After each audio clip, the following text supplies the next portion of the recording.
Given the expiration of the eviction moratorium, what's going on with the Delta variant, has the president considered asking Congress to extend those benefits further? Well, if Congress were to vote to extend the eviction moratorium, the president would sign that into law, and he'd be happy to do that. Back to Wake Up America, I'm Allison Maloney. Landlords all over the country are being forced to house people at their own expense without the relief that was promised by the government. Our next guest is gravely impacted by the eviction moratorium. She served nearly 24 years in the Air Force, but is now displaced after being unable to collect rent on her 6 properties. Joining us now is Brandy Lacoste. Brandy, welcome to Wake Up America, and thank you for your service. Thank you very much. Brady, you're owed more than $23,000 in unpaid rent, leaving you displaced. Talk to us about what you've been going through. Actually, it's probably upwards of about $30,000, and Yes. there's a lot of damages, and there's just more to it. I can't get my houses back from the people who are not paying rent on them. I'm not allowed on the property. I'm not allowed in the property.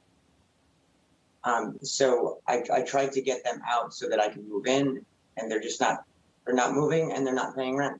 How long have they not been paying rent for? Since November. Wow. That's one tenant. And then I have a couple others who have started recently not paying because they implemented the ERAP program. So they think I can just get the money from there. Now, Brady, what are the next steps for you in getting all of the money that you're owed?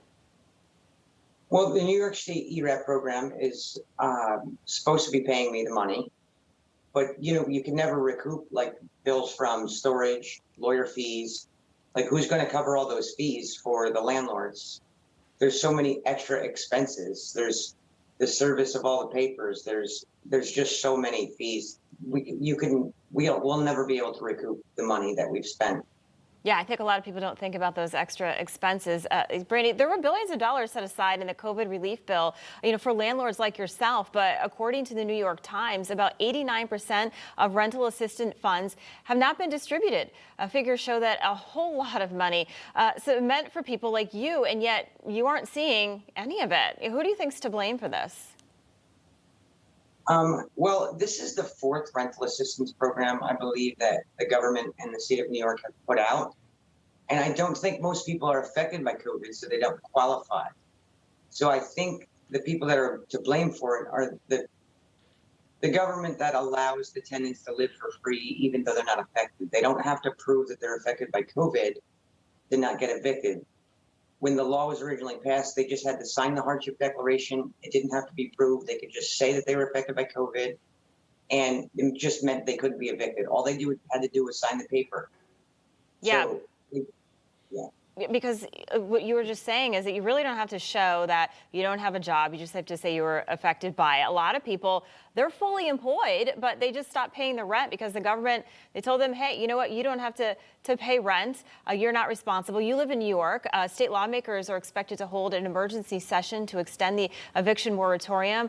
If most people are back to work, why do they need to do that? And for any lawmakers who are watching, what would you like to say to them? I would like to say to them that, there's some people, not just me, that need their house. It's not about the money. It's not about the tenants not being able to pay. I have a really good friend who's terminally ill, Rosanna Mori, and she can't get her tenants out either. And she's trying to situate her life before she passes. Yeah. So it's really difficult. Maybe, we can't get our house. We can't, I think that unemployment and the rental assistance programs are plenty. There doesn't need to be an eviction moratorium. Absolutely. All right. Well, Brandy Lacoste, thank you so much for coming on today. Please keep us posted, and thank you for your service. Good luck to you.